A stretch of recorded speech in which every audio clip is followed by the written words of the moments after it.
Hello, everyone. We're back once again here, and we got joined by my good friends Steve, Baxi, Hello, everybody. and the other enthusiastic superhero enthusiast. Hey everyone. Ah, here we are, and we're going to be talking about my favorite movie. It feels so good to finally talk about this with some people. Uh, this movie came right out. Let's try that again. It came out right That here didn't in come out Australia. right. Yeah, it came out in Australia right at the perfect time because I'd just seen the new Star Trek movie and I was like, I'm so done with movies right now. I'm just like, and then I walked in the theater. I had seen the trailer and that was about it. I think I'd seen the trailer once. And I sat down in the theater all ready to sit and judge.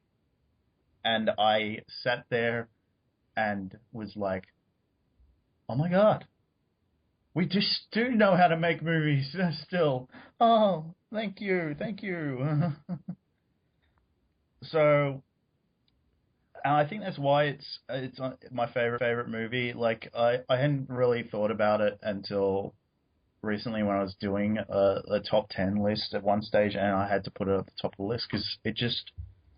I think that's what happens with a lot of people is that their favorite movie is a movie that came out at a certain time in their life where everything sort of clicked. No, it doesn't necessarily have to be like mine, but that's how why I think it's my favorite movie. But we're all kind of critics here, so let's just start ripping it apart. Just first of all, generally, what do you think of the movie in general terms, Steve? Um, I liked it. I thought it was really well acted. I thought that, despite them being teenage, I thought they actually had a pretty good diverse range, and that's what got me through most of it. Particularly the lead girl who plays, what's her name, Ellie? Yeah, I like her. I like that actress quite a bit. Um, yeah, and the character interactions are really fun. It's nowhere near as like overdramatic as other teen dystopian or like teen novel movies. But that's not my criticism. It really does kind of feel like just another teen movie, though nothing like that. Just another teen movie that actually came out. yeah. It feels like it's in the vein of like, well, now that we had Harry Potter, we should be doing like Hunger Games and Maze Runner and Percy Jackson, and they're all kind of the same thing. So Mm. it fits that vein. It's definitely better than most of those. It's way better than Percy Jackson, and I like it better than the first Hunger Games. Um, but it's got some of its generic conventions along with a lot of its fun. I liked it a lot. It's just I don't think it's my cup of tea really. Okay, well, you talked about the acting. I just want to mention that most of the actors in this it was either their first job, one of their first jobs, or most of the other ones that had done acting, except for the cameo by the dentist, um, were there. All those actors had probably done Home and Away or Neighbours, and that was about it. Oh wow. uh, Alex, your thoughts generally Um before we get. yeah, well I read the synopsis of it and I was like, "Oh, so this is just, Australian Red Dawn." And I mean it is, and I don't mean that as a criticism at all. Um I actually quite enjoyed this. Despite it kind of like I agree with Steve on a lot of stuff, and like it definitely isn't a movie that's targeted towards me, but Mm. I'm still able to enjoy it. And I think as far as like young adult kind of stories go, it was one of the better ones that I've seen, definitely. Yeah.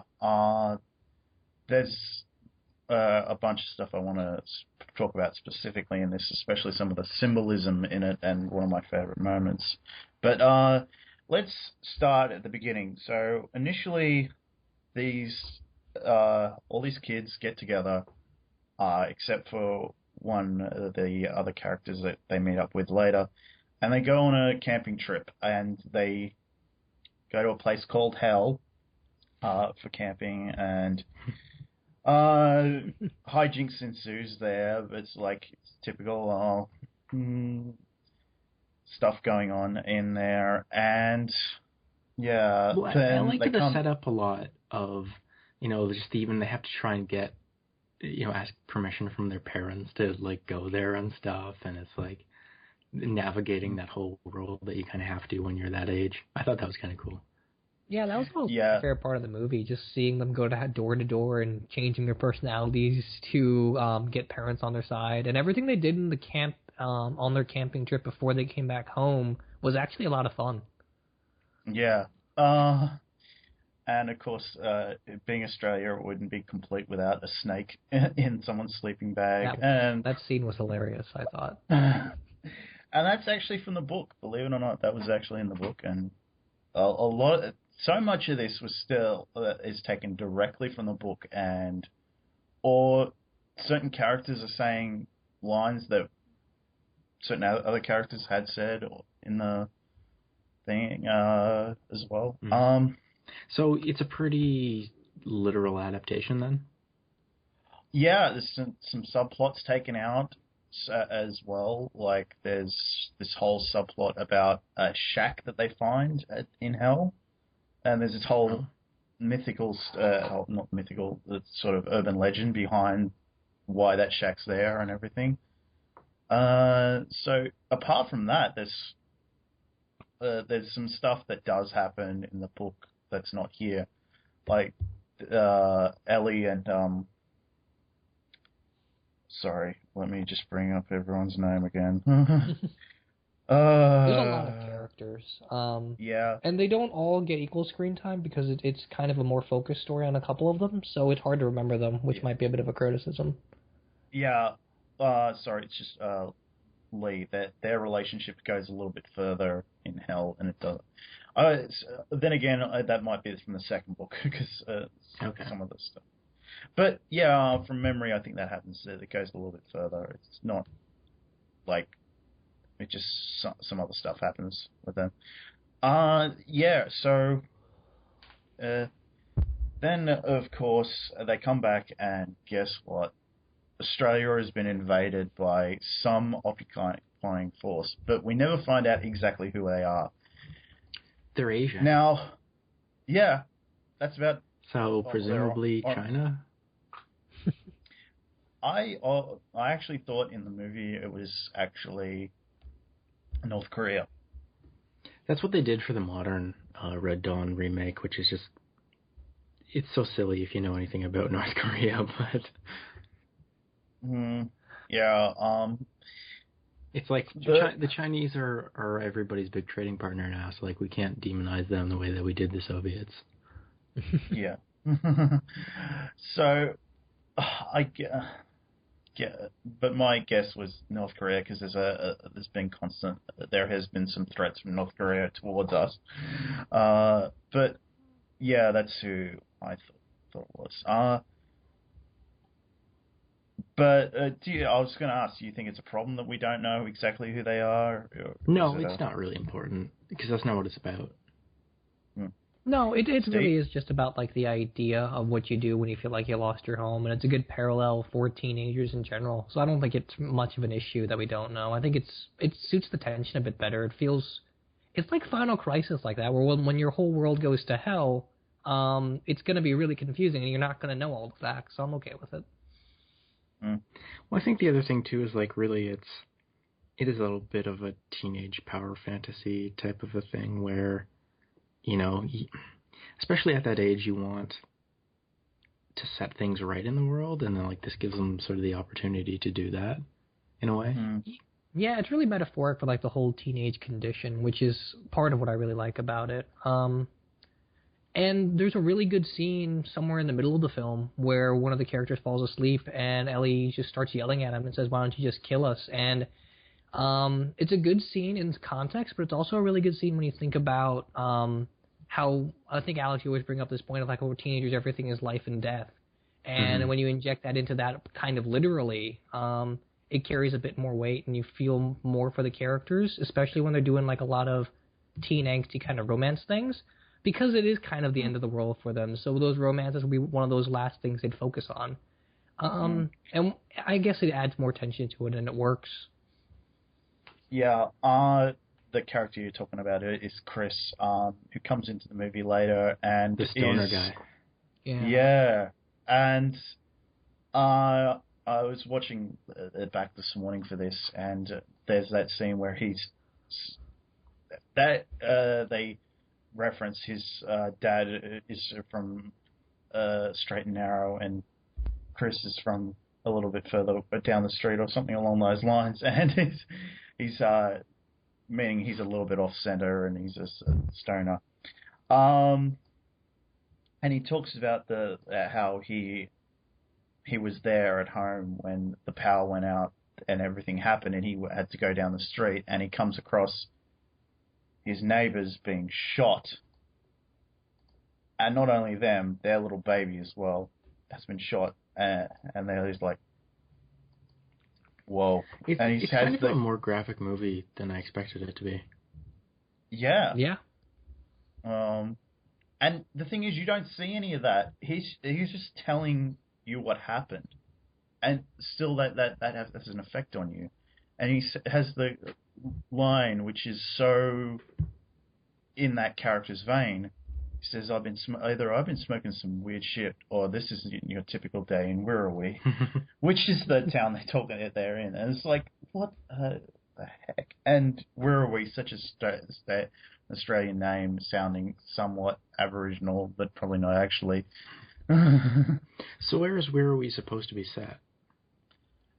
Well, judging by the New South Wales license plate and the look of the area, okay, I'd say it's exactly where it was shot, which is the New South Wales Northern Coast, Central Coast area. I'd say that's where it's supposed to be. But then again, that doesn't exactly well, it does fit in with the mountainous area that they're also in. So, except where those mountains are, you wouldn't be able to see the ocean from there. It's got some good location shooting, though. Like when you see shots of the mountains and you see shots of like buildings crumbling and stuff. It's really well designed. Yeah, we wouldn't expect anything less from the director of the first Pirates of the Caribbean film. Oh, that's the guy who directed this? Yes. He's also the guy who wrote and directed I, Frankenstein. Stuart Beatty, yeah. Interesting. But and he actually did have some big plans for the sequels, by the sounds of things. Some other stuff that I love is the climax of the movie as well, where the character of Robin, who is actually my favorite character in the movie, which is this young girl who's very religious, and throughout the movie, her religious beliefs are challenged numerous times. Like she doesn't want to kill anyone. She wants to get through this whole thing without killing anyone, and she finds ways of not intentionally doing that. Like there's that great chase scene with the garbage truck as well, and there's this moment where they're setting up to blow up the bridge, and all her friends are pinned down. She can't. She takes the grip of the gun that Chris has, and she walks through the swing set. So the swings set is like swinging in the background, and she just starts machine gunning everyone down. And I just thought, wow, symbolism much. But that's my favorite moment of the whole movie is that one instance, because it's sort of like where there's saying goodbye to innocence. Yeah, exactly. It really is an opportunity for all of them to grow up, and they're forced to grow up so quickly. Yeah, and you get some good stage setting with that too. When you go through all of their families, and it's a fun scene, but it's also indicative of where they are and where they're going. It's a really Buffy thing of like the first couple minutes and the last couple minutes parallel each other so well because they've gone so far. Mm. Yeah, I'm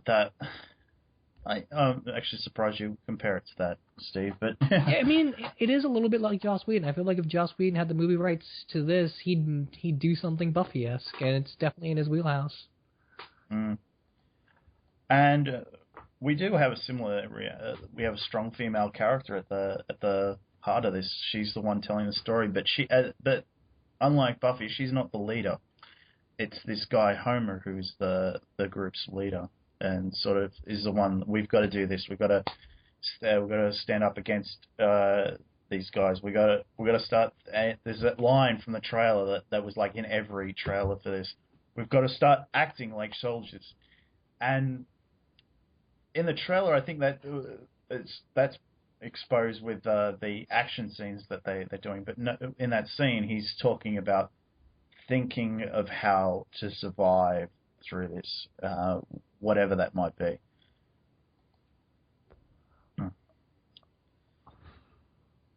So, what did you guys think of the character of Homer in this, Alex? I thought he was alright. Like, I thought everybody in this film was...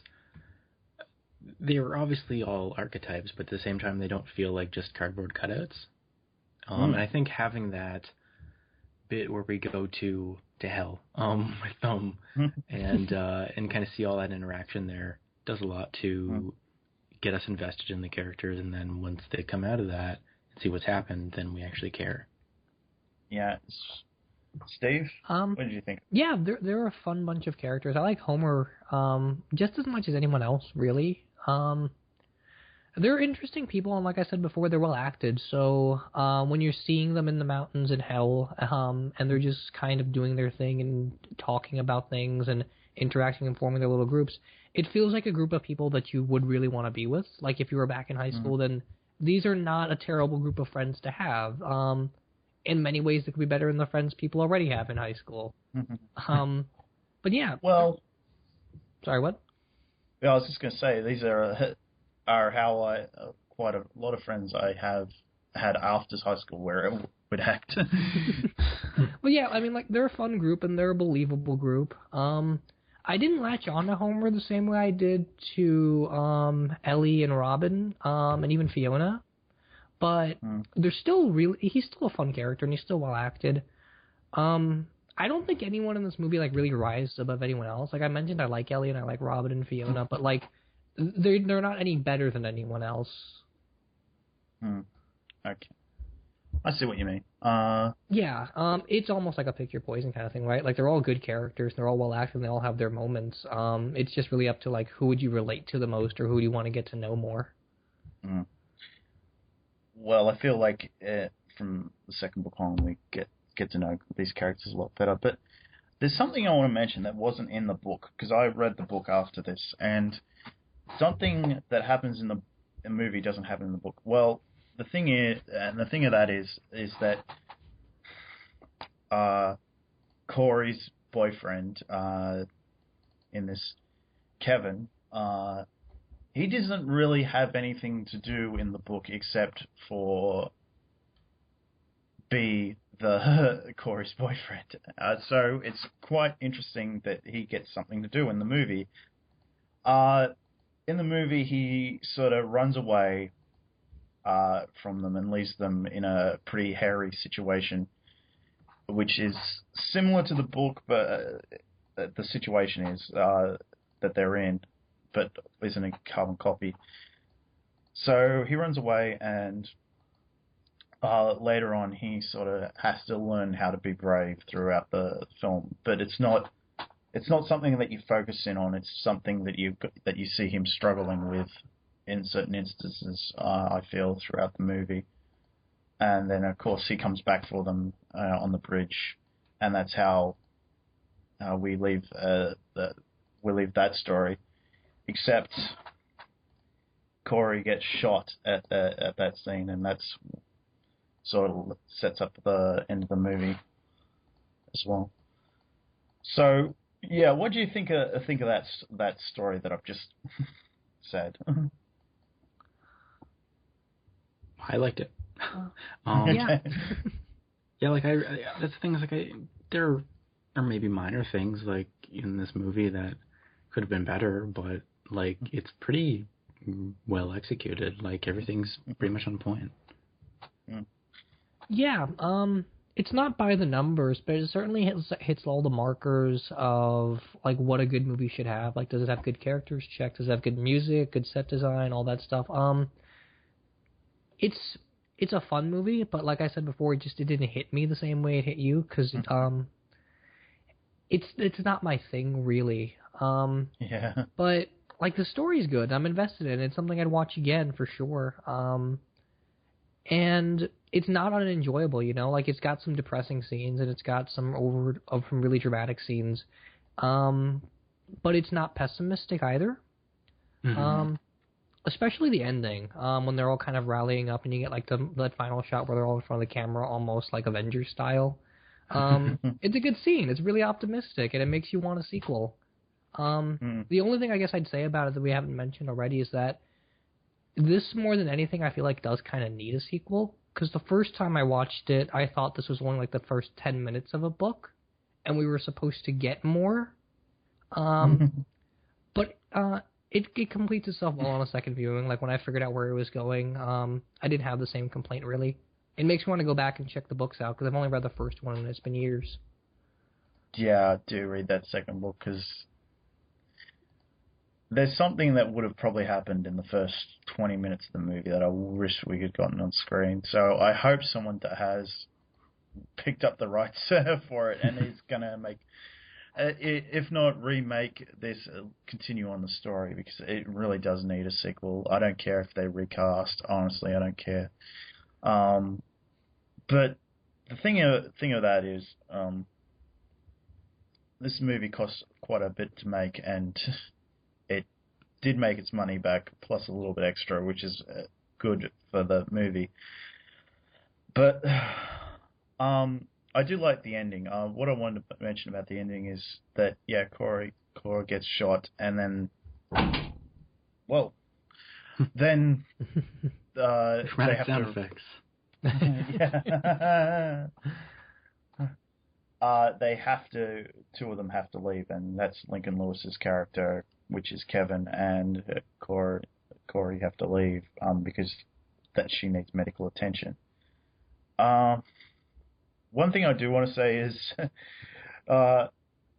Colin Firth's character, the dentist, that if there is any sign that there is not enough acting jobs around Australia, it's that he's in this movie. And he's such a great actor and is so versatile an actor. The fact that all he has to essentially do is fix up one of the characters, then dump a bunch of exposition, and then leave is really a shame that he has to. I understand, like, you need to work, but he needs. That guy is such a great actor. He's in another one of my favorite movies. Completely different characters. Complete 180. Like, not 180, but like completely different sort of character in the movie Malcolm. Another great movie that we should probably talk about at some stage. But that guy is such a great actor. I really wish he would get some more work. He's been in just about everything. You name any Australian thing, he's probably been in it. But, yeah. It's cool.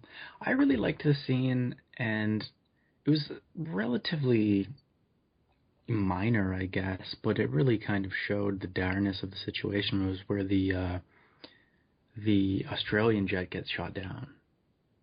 Oh yeah. That's like, oh shit. Things are really, really serious. Yeah, considering who some of the pilots are, yeah. We got some great pilots, but 3-on-1 still not great with odds, and that's why I just thought that they were probably North Koreans, but yeah, that was some great special effects work that they did there. Mm-hmm. And for a movie that's not got like really a lot, like there's the bridge blowing up, that scene, not much really else. I really liked the lawnmower scene as well. Oh yes. Because that was really clever on their part. And then there's the bit of shrapnel that goes and almost, kills Ellie. And then there's like the soldier that gets thrown pretty much her way as well. And like she sees it, and that's kind of her, I guess, loss of innocence there. Yeah. What you? Yeah, that was a great moment. That's taken pretty much moment for moment from the book. And I like that they took the time to make sure there was a Hills hoist in the scene too. How was the book written? Do we get to see more into the minds of Ellie? We get much more in Ellie's head. Everything in the book takes place directly from Ellie's point of view. Okay. That's one thing I do like. Like nothing that Ellie doesn't see, we don't see.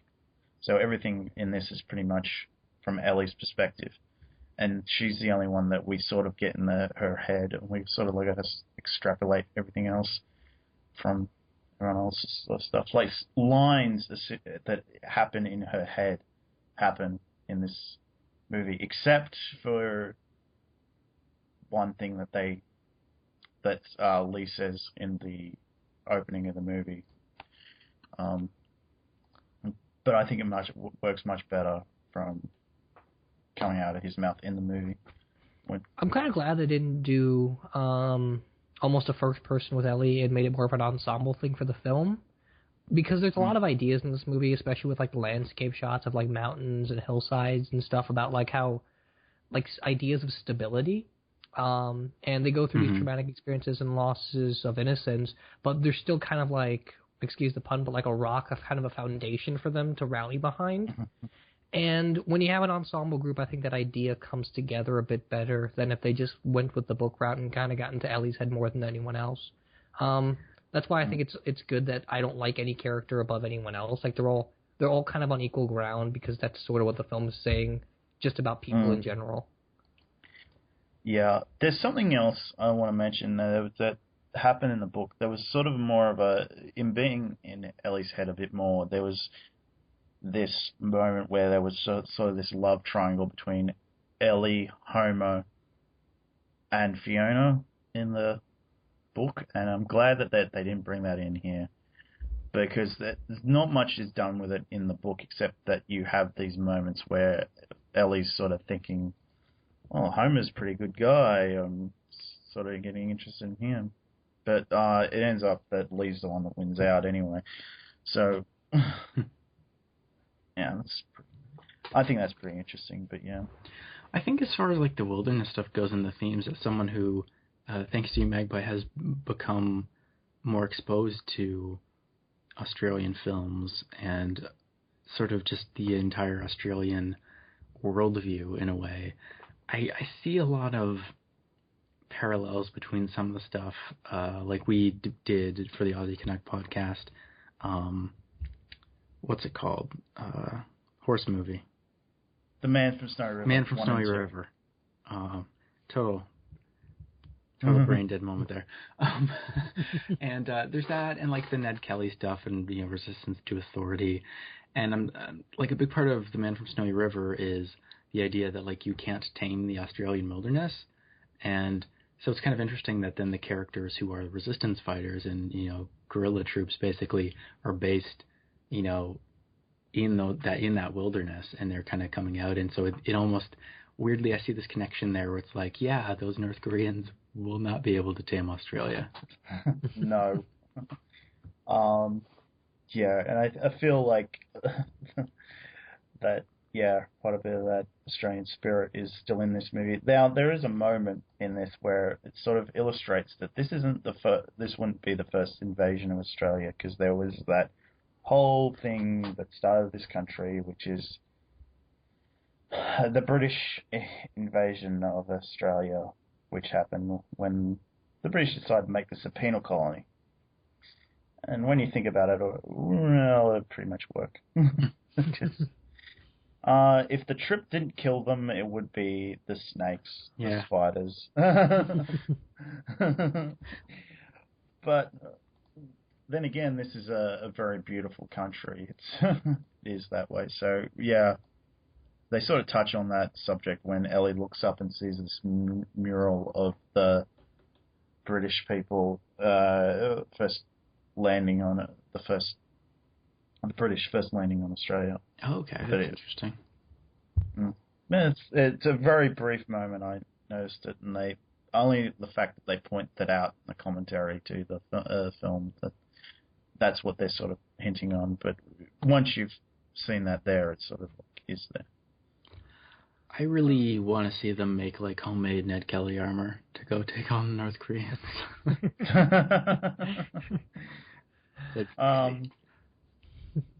Having not read the rest of the books, I don't know if that actually happens. Probably not. That's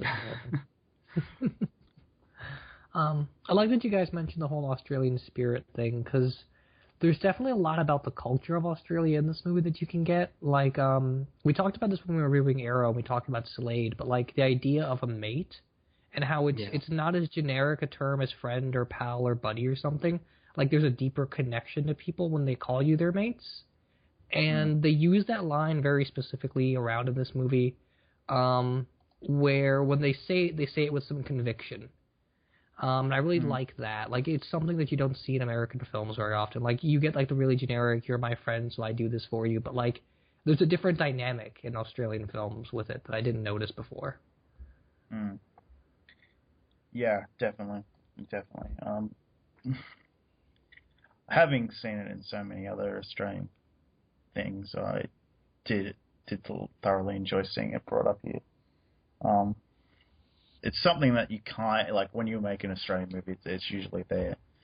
Usually there is that coming over massive odds in any Australian movie there. It's this sort of force that they've got to overcome. And yeah, I don't know where I was going with that, but yeah. So, I think we've examined this pretty well. Is there any moments you guys specifically, other moments you guys specifically want to bring up? No, I hit on my favorite ones, definitely. Yeah, same. Yeah, so both of you generally would have liked to have seen a sequel to this done in some way, shape, or form.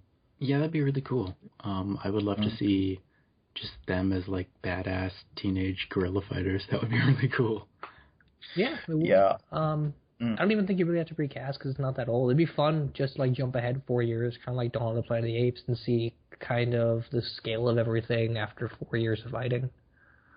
Yeah. Well, only problem is the next book sort of takes on right after this, so it would be difficult. So, well, it seems like it's a few months down the track, but and I really would love to see that book adapted more than.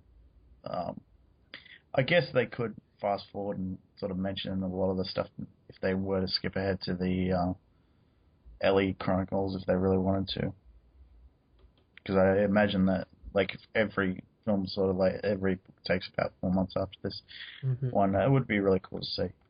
But unfortunately, the studio that backed this didn't come up. Sort of did another movie, and that movie failed hugely, so we will not be getting that one.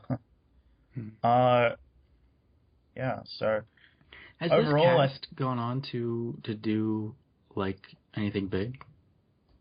Well, Ashley Cummings is now doing the TV series adaptation of Puberty Blues. Caitlin Stacey, the main actress in this, has gone on probably to do other things. Lincoln Lewis is still working, as far as I know. I don't know. I think Rachel Wood is doing something else. Okay, I just was curious, given you said that most of these people was their first acting job, so. Yeah. Well, Well, just looking online, a couple of these actresses actually went on to I, Frankenstein with the director. And Phoebe Tompkin, who was she again? Fiona. Fiona, yeah, sorry. She does a couple of CW shows, like The Vampire Diaries and the originals. yeah. Interesting. So yeah, apparently they do have some legs in some careers. It's just, I guess, not as much in America. Yeah. I would like to say Colin Furze has done a lot of stuff since I was in that Channel 9 adaptation of that show Chappelle that we mentioned a while ago on the Oscar podcast. But he's done a whole bunch of stuff. I don't know if he was on Blue Heelers, but it wouldn't surprise me if he was. Everybody was on Blue Heelers. Yeah. So yeah, I thoroughly enjoyed talking about this movie. I'm glad that you at least liked the characters in it. I know, Steve, it wasn't really your thing, but that's okay. No, I still enjoyed it though. Like if there was a sequel made, it could very easily become my thing. It's kind of disappointing that we don't get another one. I might actually start reading the books because of it. Oh yeah. I gotta finish the second book. I'm probably about halfway through it now. I did pick it up again after leaving it sitting there, but there was a scene I was just like, oh, damn, I have exactly how that should be shot in my head, and how exactly that needs to be illustrated in the movie. So, yeah, it just seems like the universe itself gets bigger in that story, and we get some new characters added in. Excuse me, but yeah. So, before we close out, I just want to mention something else that I recently learned as we were talking about it. The fact that this takes place in Australia, and it's the first wave of a new invasion, is kind of cool because the first Allied soldier who was shot in World War I was Australian. Oh, really? Interesting. Yeah. I actually just looked at this while I'm looking up some more of the themes in the film because I was curious about it. But it's a cool parallel and something that definitely you could go back to the film and examine with that in context. Mm-hmm. Okay. That's interesting. Yeah. I will. Okay. So, and plus I think an invasion of Australia actually works a little bit more because of how certain things were treated during World War II when it came to Australia's need to be a part of the war.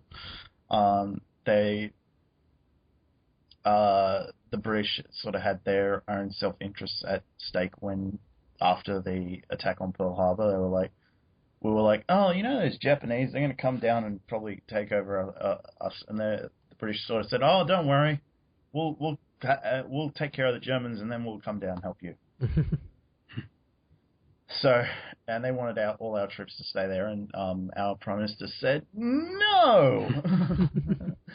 And we're going to take all our troops and we're going to deal with our business down there. And thus we held off the Japanese in New Guinea for quite a long time while the US, no offense, Steve, got their act together. No, it's totally fair. It took a while for us to get our act together with World War II and World War I also. Yeah. So, anyway, guys, I think unless there's anything else you want to mention, Alex? No, I think we covered everything. Surprisingly, it did not take quite as long as it did for our Guardians of the Galaxy thing, so weird. That'll be interesting. Okay, so thank you guys. We'll put together again soon and find something to talk about, I'm sure. Mm-hmm. I forget whose turn it is. I think it's Steve's turn. So, anyway, we'll get together then.